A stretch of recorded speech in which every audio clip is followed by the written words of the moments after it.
दीदी का था। उसको फिर जब मैंने उसको रिकॉर्ड किया, ऐसे ही नॉर्मली लाइव रिकॉर्ड किया, बड़ा प्यारा आशीर्वाद मिला।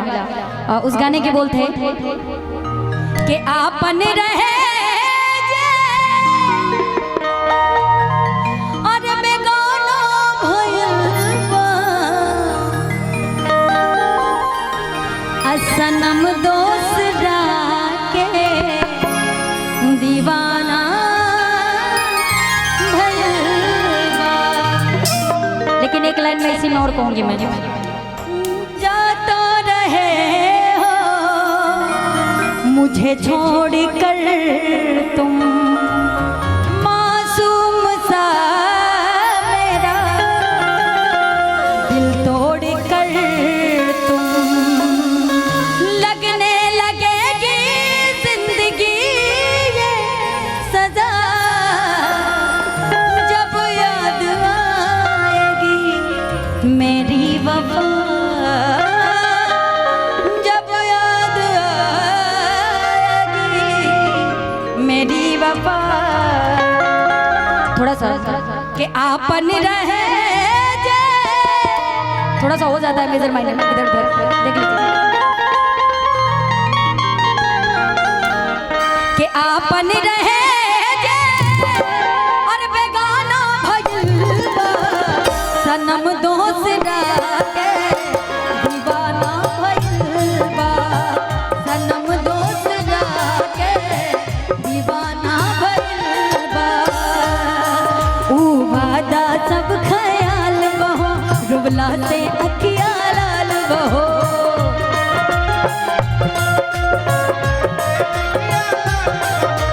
वादा सब ख्याल बहो, रुबला से अखिया लाल बहो।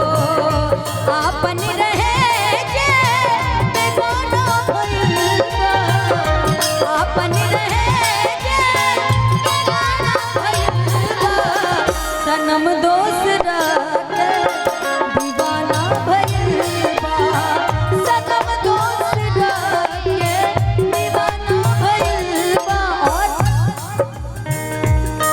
कब सोचल ना रही तू ये ना बदल जाई,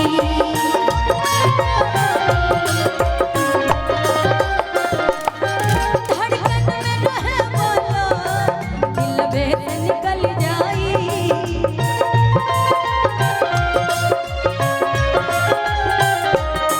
कब सोचल ना रही तू ये ना बदल जाई, धड़कन में रहे वाला दिल में से निकल जाई।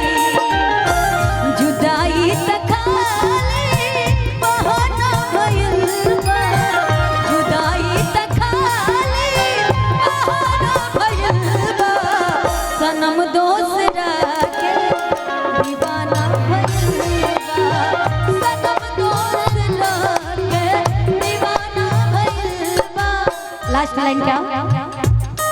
छुप छुप के हमरा से उछल करत रहे,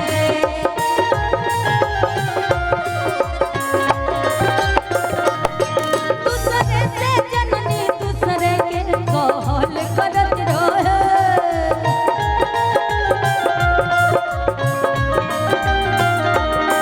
छुप छुप के हमरा से उछल करत रहे, दूसरे से जननी दूसरा के कहल करत रहे।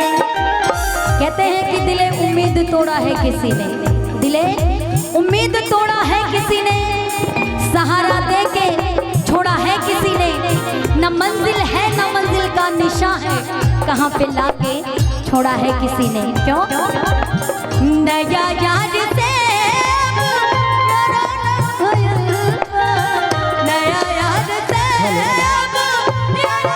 भइल बा, सनम दोसरा के दीवाना भइल बा, सनम दोसरा के दीवाना भइल बा, सनम दोसरा के दीवाना भइल बा, सनम दोसरा के दीवाना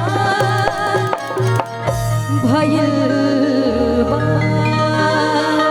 बहुत बहुत धन्यवाद, थैंक यू।